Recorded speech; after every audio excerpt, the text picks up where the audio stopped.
Free अरी work day 8च्या क्लासमध्ये तुमचं खूप स्वागत आहे.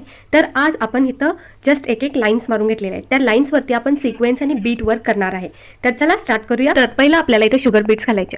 तर आपल्याला बीट्स घालणं खूप इम्पॉर्टंट आहे, का की जेव्हा सुद्धा आपण जरी वर्क करतो ना तेव्हा आपण शुगर गोल्डन बीट्स घालतोयच, आणि हे खूप इम्पॉर्टंट स्टेप आहे आपल्या अरी वर्कमध्ये.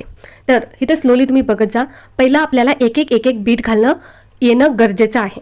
त्यानंतर तुम्ही एकामध्येच 2-3 बीट्स असे घालून सुद्धा फ्युचरमध्ये करू शकता, पण स्टार्टिंग तुम्हाला एक एक बीटच सोडून करायचं असतं, जसं की ह्या प्रकारे. त्यानंतर आपल्याला सिक्वेन्ससुद्धा शिकायचं आहे. हे सिक्वेन्ससुद्धा खूप इम्पॉर्टंट आहे. तर पहिला आपल्याला थोडे एक 4 ते 5 चेन्स घालून घ्यायचे आहेत. त्यानंतर एक सिक्वेन्स आपल्याला घालायचे आहेत आणि स्टिच घालत जायचे आहेत. असे 3-3 करत असं आपल्याला प्रॅक्टिस करायचं आहे. नेक्स्ट आपल्याला सिक्वेन्समध्ये सुद्धा प्रॅक्टिस करायला लागणार, जसं आपण बीट वर्क प्रॅक्टिस केलो त्याच प्रकारे. आता नेक्स्ट स्टेपसाठी आपल्याला बंच ऑफ लेअरिंग सिक्वेन्स घालत जायचे, थोडं स्पेस सोडून, जसं की ह्याच प्रकारे आपल्याला घालायचं आहे. ठीक आहे. तर फ्रेंड्स तुम्ही सुद्धा ह्या प्रकारे करा आणि माझ्या इन्स्टावरती मला पाठवा, मी जरूर बघेन. आणि फ्रेंड्स आता आपले बिगनर क्लासेस स्टार्ट आहेत. तर 15 डेजपर्यंत आपल्याला नाही तर बेसिक सुद्धा म्हणू शकता तुम्ही. ह्यामध्ये आपल्याला चेन स्टिच घालायचं शिकलेलं आहे, त्याबरोबर बीट वर्क सुद्धा घालायचं शिकलेलं आहे.